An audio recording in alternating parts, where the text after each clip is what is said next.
Good morning, everyone. That was so good to have some enjoyment, excitement. That was great. I almost forgot I was next.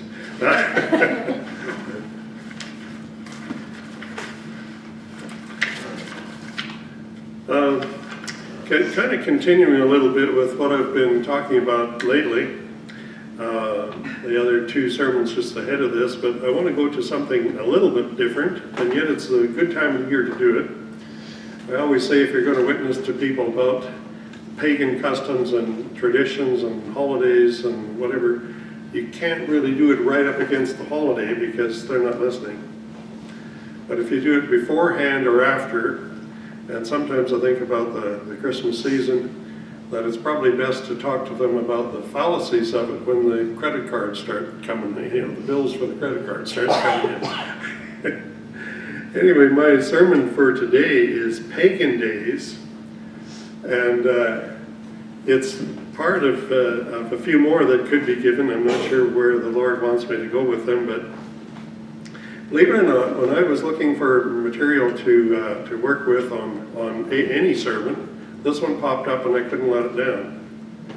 But it's actually got materials here from a quarterly, the Sabbath School lesson, from October 26th, 1963, when I was in ministerial school. Do we still believe the same things? I hope so. I hope so. This is what I was trained in, what I'm going to be giving you, which when I was in that ministerial school, I said, I want to know what the other side believes and why they're wrong.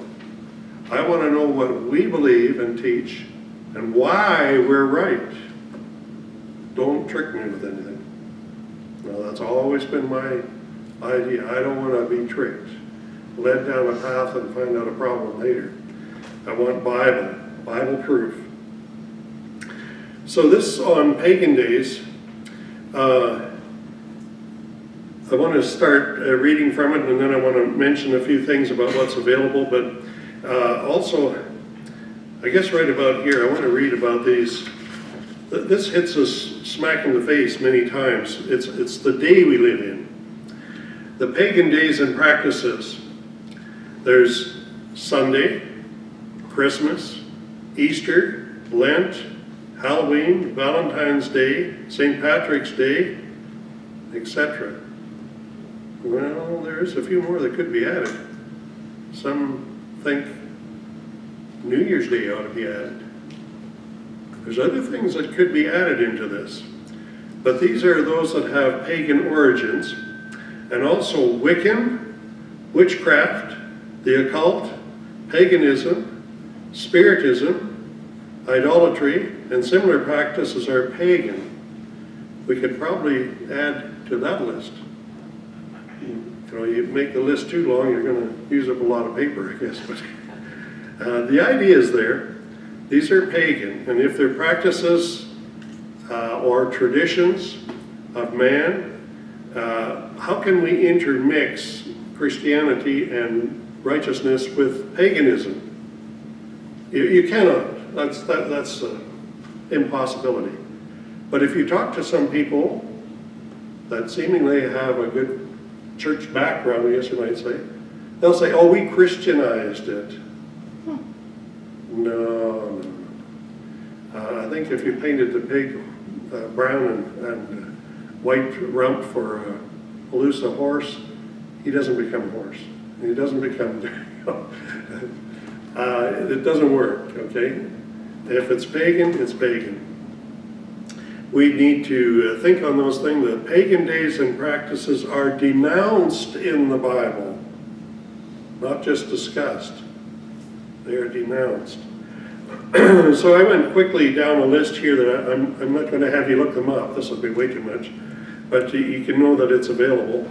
There's Bible verses here that I'm going to go through quickly, about 14 of them. So don't try to look them up, okay? In Leviticus it says, don't eat blood, nor use enchantments or observing of times. Another place in Leviticus, no cutting nor printing on yourselves. Tattoos. In Leviticus in 2 places, it says not to defile, be not defiled by those with familiar spirits, nor wizards, because God's against the person that will be involved with them. In Deuteronomy, it says divination or fortune telling, observing of times, enchantments, witchcrafts, witches, charmers, necromancers, and I could add horoscopes, are wrong. They're an abomination to God. In 2 Chronicles, in 2 places, it says the establishment of high places caused Jerusalem to commit fornication. This is a spiritual fornication because the church is often talked about as a woman or she. If she's dressed in white, she's a good church. If she's dressed in some other colors and doing bad things, it's not the good church, it's an evil church. And there are evil churches. There's churches from there to there, right? Everything from worshiping Satan to the other side, which is supposed to be pure righteousness. We need to look for the higher standards, move up to the higher standards and more righteous area of living. In Jeremiah, it talks about not learning the way of the heathen. Don't even learn it. Don't ask how they do it, what they did. Don't ask. Don't learn them. The useless teachings of doctrines of man is in Matthew 15. 2 Chronicles, it says, no fellowship between righteousness and unrighteousness. There is none. No fellowship. In Galatians 5, it says 17 different things that are evil. And such like. So just in case there's something that we got our day that they didn't have back then. Okay? 17 of them shall not inherit the kingdom of God. Why would we want to mix with that or shake hands with that idea? They're not going to inherit the kingdom of God. In 2 Timothy it says, some will turn to seducing spirits and doctrines of devils. Wow. People are looking for religiosity.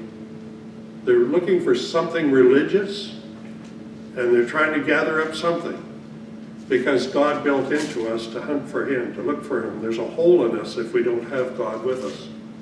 We're missing something. We need to be praising something, worshiping something, belonging to something. Better belong to the Heavenly Father, or it's a disaster. And they'll go after it. In 1 John it says, all unrighteousness is sin. We're supposed to keep from idols. In Romans 6:23 it says, the wages of sin is death. That's serious. Anything that would be deemed as sin or unrighteousness, there in 1 John it says all unrighteousness is sin. Well, then why touch it? Why get mixed up with it? Because the wages of sin is death. In Revelations 21 it says, these characteristics will lead to the second death. We don't want to go that direction. So as we go back to my thoughts here, I want to mention too, and probably put these things aside for my thinking, I've got materials on Halloween. We've passed that now. But I do have materials about Halloween. We've got materials about Christmas. This pamphlet is in the back there. Christmas and pagan customs. About halfway through, it really gets serious. This one here too, the origin and change of the Sabbath. This is the one I was thinking. Halfway through, it switches from the origin to the change. Why did they change? How did it come about? It wasn't in the first century. In the second century, it was beginning to lean over. By the third century, it was getting changed, seriously getting changed. From Sabbath to Sunday. And of course, Easter's a long ways away yet, quite a ways away, but we have a pamphlet on Easter. There is more to be said. Yep, right on. The story I want to go through here, I'm going to read the passage that would have been read in this Sabbath School lesson when I was, 20 and 21. I would have been about 21.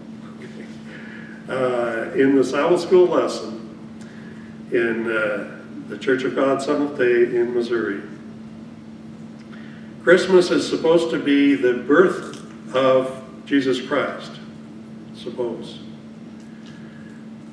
That is what we are told by religious world.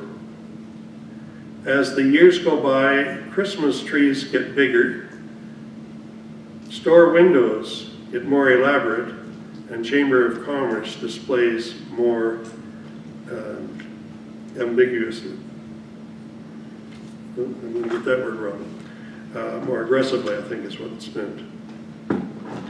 If December 25th is Christ's birthday, the spirit of Christmas, as it is manifested today, does everything but contribute to the spirit and holiness of Jesus Christ in the lives of those who are supposed to represent him in this Yuletide festival. This is long years ago. Things have really gotten worse since then, okay? They say that this time of the year is the biggest time for marital distress, for divorce, for fornication, adultery, drunkenness, drugs, accidents, hospital visits, you name it. There's all kinds of it. It's the worst time of the year. And yet look what it's supposed to be. No, it's not. But everyone who has taken the time to investigate the Christmas question knows it is not the birthday of Jesus Christ. Bible records and reason teach us that. According to Britannica Encyclopedia, from late October until March, the season is such that nature, that shepherds would not be in the open fields at night caring for their flocks. Encyclopedia Britannica, if they know it, you can look it up anywhere, you can look it up online, right? You can find out the time of the year, you can find out what the temperatures are in that area. In fact, you can just go in right now and put in Jerusalem, Bethlehem, whatever, and it'll give you the whole temperature range that's going on there. You can look a week back, a week forward, or even more. So it's very easy to find out what the season would be like and whether the shepherds would be in the fields. No, they wouldn't be. It's pretty high altitude, pretty cold, even though they're in nearby desert areas. But Canada, there was a valley there that raised tomatoes and peaches and everything. We had a desert area there. In Canada? It just depends on whether you're on the coast or whether you're in a hollow in the Midlands or whatever. So you can look up the times. They would not have been out there with their sheep at that time of the year. For Christmas, World's Popular Encyclopedia says the festival of the birthday of Jesus Christ is closely connected with emphasis celebrated on January 6th. The observance was due to a simulation of the Maratic, I think they got that right, festival of the birthday of the sun. December 25th is also, according to Bibi, a festival, a pagan festival of ancient Britain. I know you could go in probably every country and they have something about it. In Germany, I know they have a thing about Santa Claus and so on. You can find all these where they came from. Very easy now with computers, right? No problem at all to find them. So this festival was there. They were afraid that the sun was going down and going to stay gone. It was getting lower and lower and lower in the sky.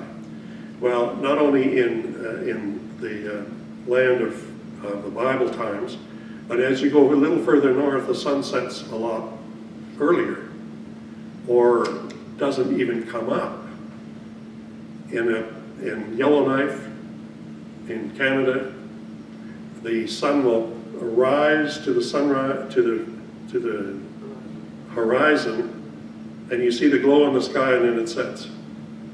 You got 24 hours of darkness for 2 weeks. In the summertime, it's the other way around. You're looking at the sun, looking south, but the sun would come. In this case, north. If you're in the wintertime, summertime, you look north. The sun would come down and almost touch the horizon and go back up. You don't get a sunset. You don't get a sundown. Don't get night for 2 weeks. Same in Alaska. Same in other places. Norway, Sweden, so on. Denmark, the sun has the same sort of effect. So they were afraid. Those pagan people were afraid that the sun was going away and was not going to come back. So they would light a whole bunch of fires, bonfires and so on. They'd light all these fires. And the sun came back. So this was the rebirth of the sun. So they made a big celebration. When do you do that? About December 21st. 25th is a good number too. It's all in the close time, right? Whether you're talking about the lowest time or when it starts to come back. Okay? You can look at our calendar that we make for the church, and you can see the sundown times, and you can tell just about the shortest day of the year. It's pretty easy. Okay? And again, use the computers. Very easy to find out when these times were. Carrying on here, when the Christmas religion was born, Jewish tradition and Gentile religious customs were the greatest enemies of this cause. Okay? When Christianity collided with these forces, it eventually led to a compromise and a corrupting of the Christian religion. The results are revealed in the following quotation. As to the day on which it was celebrated, there is long considerable diversion, but by the time Christendom, the religious Western Church, had fixed the December 25th, though no certain knowledge of Christ's birth existed, and the Eastern Church, which had favored January 6th, gradually adopted the same date. The existence of the heathen festivals celebrated on or about the date doubtless accounted for the large measure of its selection. A a Roman festival, held at the winter solstice, when the sun is, as it were, born anew, has often been mentioned as having a strong bearing on the question, and that came from the New Practical Reference Library. Then it goes back to the Encyclopedia Britannica, says, by the 5th century, however, whether from the influence from some tradition or from the desire to supplant the heathen festivals of the period of the year, such as Saturnalia, I think is right, the 25th of December, had been generally agreed upon. So changing it away, they were taking a Roman holiday or a traditional holiday in a different time of the year and trying to move it in this as well. Put these all together, fit them together. You guys have this kind of a celebration, you guys have this kind of a celebration, you have that kind. We'll just mold this all together. We'll all celebrate one thing, one time, and we'll call it Christ's birth. There's no record of exact date of Christ's birth, biblically or otherwise. All the information we can glean from the Bible places his birth about the 1st of October. On the other hand, no instruction is given to commemorate the birthday of Jesus Christ. Why then would we accept a heathen festival stemming from Baal, in brackets, sun, worship, and invent the so-called Christian festival when God does not teach us to do so. The very spirit of Christmas today reveals Baal, brackets sun, worship. Baal worship is creature worship and is synonymous with the spirit of materialism.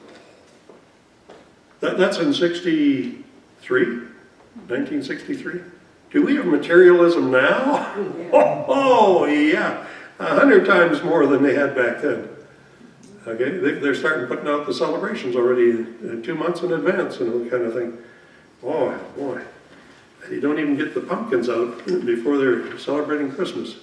You know? Yeah, it's much worse. Well, let's take a look at just quickly some thoughts on some verses.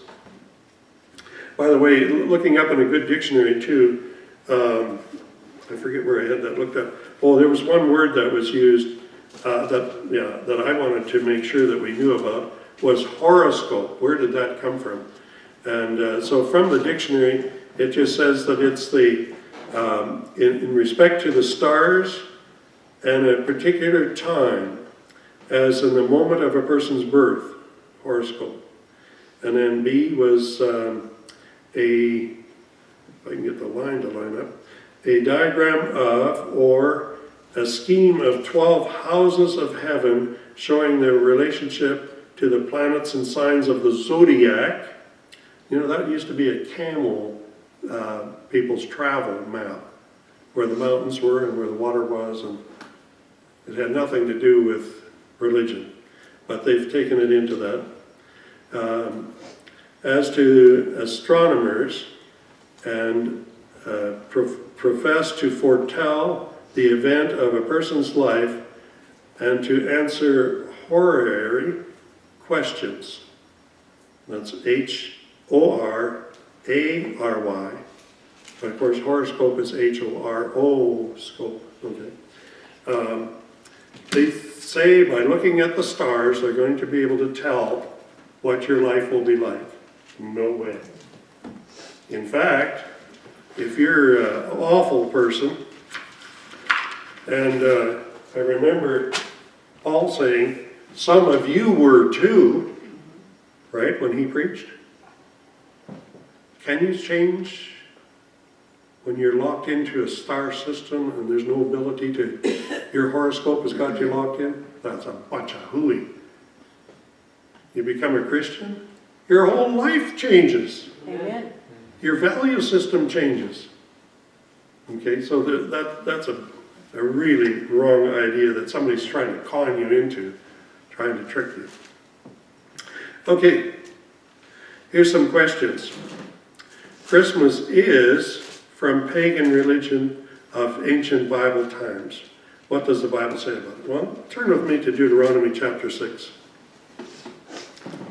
Deuteronomy chapter 6. Verse 14 and 15. Ye shall not go after other gods, of the gods of the people which are round about you. Don't look at those other gods and those other nations, the other people near you or further away, nowadays next door to you. You don't go after their gods. For the Lord thy God is a jealous God among you, your group, your system. And so unless the anger of the Lord thy God be kindled against thee and destroy thee from off the face of the earth. Whether you're talking Old Testament or New Testament, this is the same God. He hates it. Don't do it. Don't go after it. He's a jealous God, jealous of our affections. Doesn't want us to run after other gods or play two gods, one against the other kind of idea. Jesus said you can't serve two masters because either you'll love one and hate the other, or you'll with one and despise the other. Okay, we don't want to do that. That's not right. Stay with our one God, the God of the universe, the God of Abraham, Isaac, and Jacob, the God of the Old Testament. It is the same God of the New Testament. That God, the Yahweh God. And chapter 7 is right here as well, so I want to read just a speck out of chapter 7 and 5, verse 5 and 6, 7. But thus shall ye deal with them. Ye shall destroy their altars, and break down their images, and cut down their groves, and burn their graven images with fire. What do we think that God likes or dislikes these things? We should not have them anywhere near us. It's graven images, these groves that they went to pray in, the altars that they had. We should destroy those things. Keep them away from us.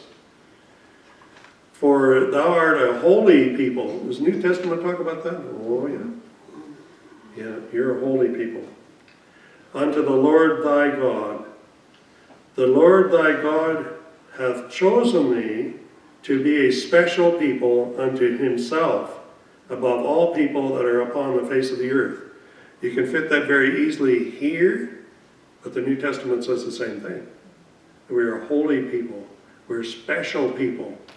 That God loves us and wants us, and so on. We're peculiar people, zealous of good works, okay, in the New Testament. So same thing applies to us.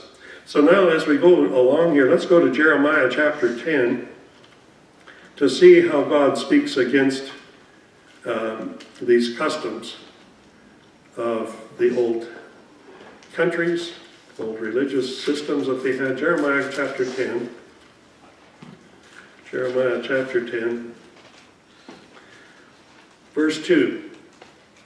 Thus saith the Lord, which is the capital L, capital O, capital R, capital D, YHVH, the Heavenly Father. Thus saith the Lord, learn not the ways of the heathen. Don't ask about it. Don't try to study on it. Don't learn it.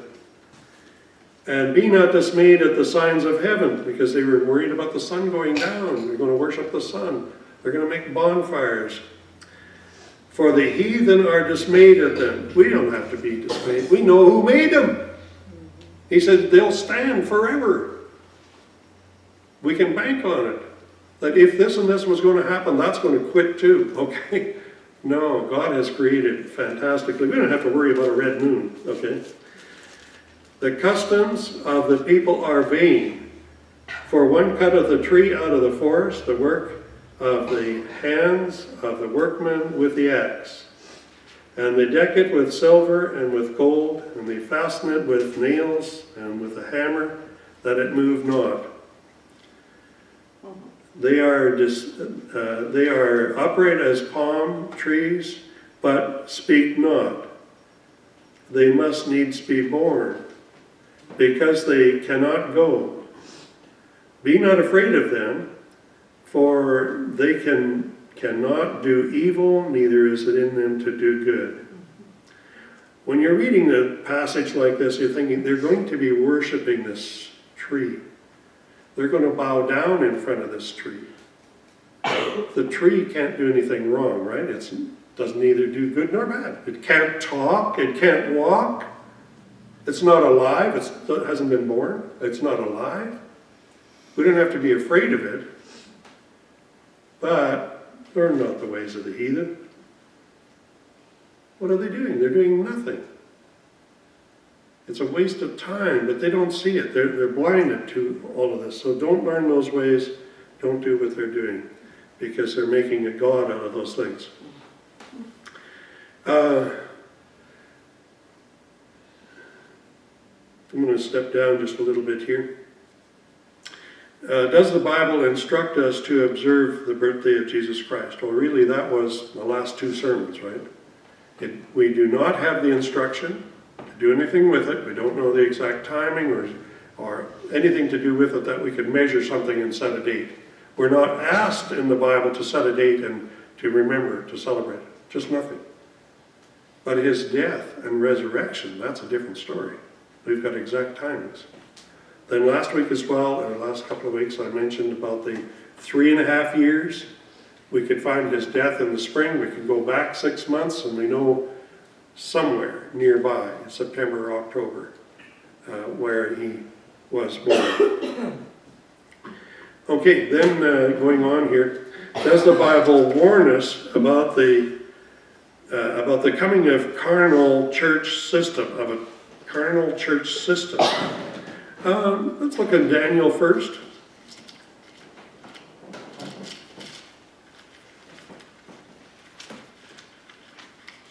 And we'll take a moment here to Daniel chapter 7.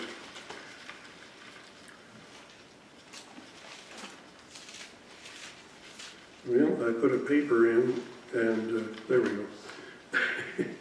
go. Daniel chapter 7. If I use my God-given brain to remember where the Bible, where Daniel is, instead of looking for the white paper, I'd be faster. So Daniel chapter 7, verse 25. Verse 25. And he shall speak great words against the Most High, and wear out the saints of the Most High, and think to change times and laws, and they shall be given into his hand until a time, times, and a dividing of times. Without going into a whole story here, it would be fantastic to talk about the prophecy of this and what this all means. I even talked with somebody this week that says it's been years and years and years since we've had prophecy preached. And I said, well, I can remember when we had about 5, 6 ministers that were fluent in prophecies. And it's dwindled away. It's not mentioned much anymore in our writings or in booklets. It's sad because it's here in the scriptures. We need to understand and know every part of it. When you try to understand the book of Revelation, it's really tough to do that off of the cuff unless you know Daniel and Ezekiel and then, oh man, it's easy then. We can go to the New Testament and say, yeah, I understand. I know what's going on here. So, okay, here he's talking about somebody. You can read this story up above here about the king with 10 kings, 10 horns or 10 kingdoms, and so on. You find out that when it talks about the horn of this or something, they're talking about kings. And if he had so many heads, the leadership of the areas of the country, and if they had horns, they're a king. It's pretty easy to put it together here and then go to the New Testament and check it out. But anyway, this terrible guy, is going to speak great words against the Most High, against the Heavenly Father and the spiritual system. He's going to do that. Who did that? And he's going to wear out the saints of the Most High. He's going to try to kill the saints of the Most High. Oh, it's easy. You remember the videos on the 7th day? And he talked about how the people had to flee from one place to the other, and the religious organizations were chasing him, trying to kill those people off. Yeah, oh yeah, that's New Testament times. And he's going to think to change times and laws. You don't have to keep the 10 Commandments anymore. Well, in fact, if you keep 9 of them, it's good enough. You don't have to keep all 10. I heard somebody recently say the 10 Commandments can't save you. Meaning that they could be done away with, or you can't keep them, or they're not valid all together. You know? No, the 10 Commandments are very important. They keep us out of a lot of trouble. They're good for us. God gave us laws that are good for us. So, and here this person is going to try to do away with the laws, do away with the times. You know, in the Bible times, you could tell exactly when the day started. Sundown. And you went 24 hours. Another sundown. No problem, right? Everybody knows that. So somebody comes along and says, oh no, the day starts in the middle of the night. And nobody can tell when it is, unless you own a wristwatch. And clocks weren't invented for a long time, right? That could tell time in the middle of the night. This guy is trying to change the times. The New Year's in the Bible was when spring came. He said, this will be the first day of the year for you. And you count 14 days and kill the lamb and have the Passover. Very simple, right? And along comes somebody and said, well, in the dead of winter, when there's really nothing happening, we'll just start this as the beginning of the year. Crazy, crazy. Changing times. And it shall be allowed, it will be given to him, for how many years? Well, time is one, times is two more, and a dividing of times, a half time, 3.5. What are we talking about? It's actually talking about years. And if you take 360 days in a biblical year kind of thing, because they went by the moon, but 360 times 3.5 gives you 1,260. 1,260. You know, if you go to other places in the Bible, the 1,260 keeps showing up. Easy enough. You know, it's in Revelations a couple of places. No problem. Okay, so this is giving a time frame of things, but they were showing a bad system was coming, and it was going to rule. This bad system was actually those that had gone out from the church and were no longer of us. That's what the Bible says. They went out from us, but they're not of us. And they started teaching falsehoods. Well, let's see what other name we can have for them. Let's look in Revelations 17. Revelation 17. I know you could do a lot more reading on this. It would be clearer even than what I can do today. But chapter 17, Revelation 17, we want to start with verse 3. So he, bad situation here, carried me away in the spirit into the wilderness, and I saw a woman, a church, sit upon a scarlet-colored beast. That sounds like a bad beast because of the color. Or a pompous, pious, a religious, strong government beast. Full of the names of blasphemy. Oh, he wasn't a good one. This woman wasn't full of goodness neither. Names of blasphemy. Having 7 heads and 10 horns. That's the government. There were 7 heads and 10 horns, 10 kings. And the woman was arrayed in purple. She's a bad woman. And scarlet color, and decked with gold and silver and precious stones and pearls, having a golden cup. Remember when Jesus said, can you live with this cup that has been given to me? It's a lifestyle. It's a circumstance. This one had a golden cup in her hand, full of abominations and filthiness of her fornication. Wow, we're talking about really bad. This is a church that is controlling a government. You have to do a little more reading, but it's very easy to place this. This is the Catholic Church. Western Rome, Western Church, which controlled Rome, an Eastern Church which controlled Constantinople. Change the name later, but okay. This is the bad woman, bad church, arrayed with all kinds of wealth, the strongest, wealthiest country in the world is that little place, the Vatican City. They call it a country even. And upon her forehead was the name written, Mystery, Babylon the Great, the mother of harlots, and abomination of the earth. This woman was a mother that had harlot daughters. And you go down to daughters, another church, another woman. The scarlet-robed, scarlet type of life, the Babylon mystery religion mother, she had these daughter churches.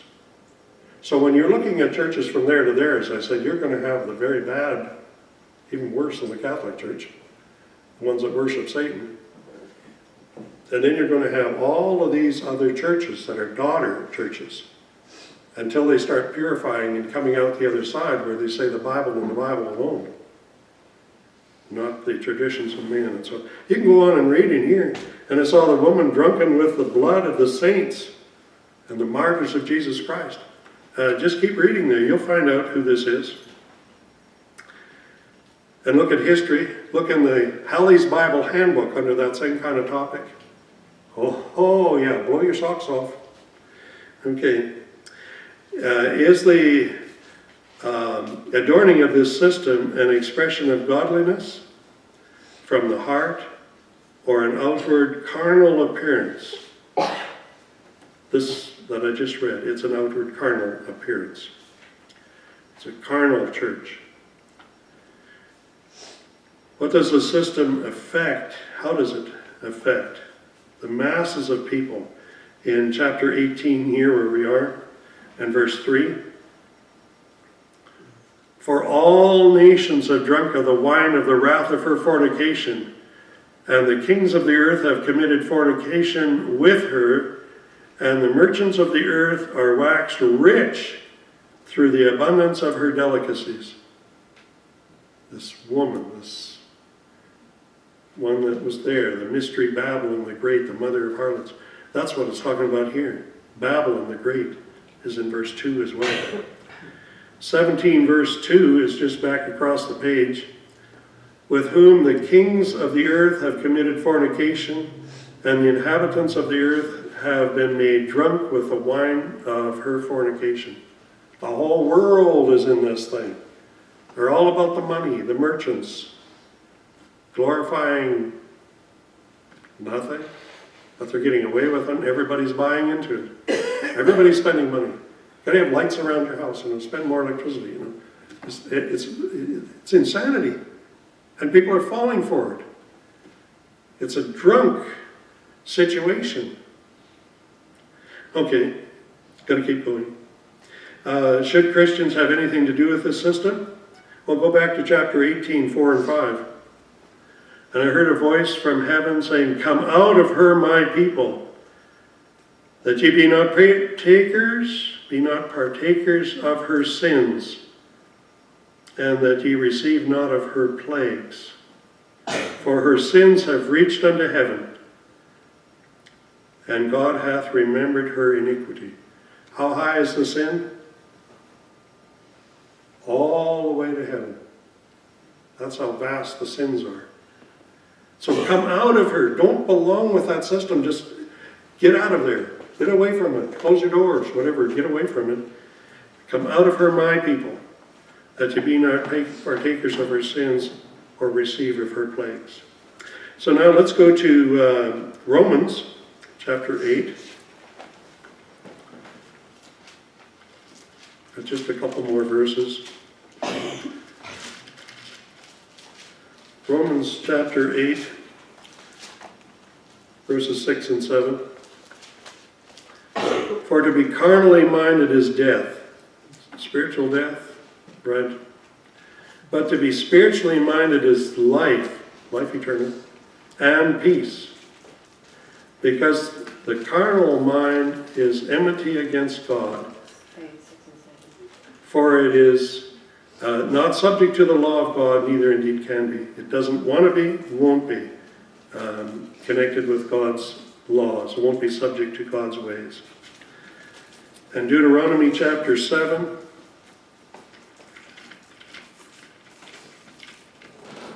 Deuteronomy chapter 7.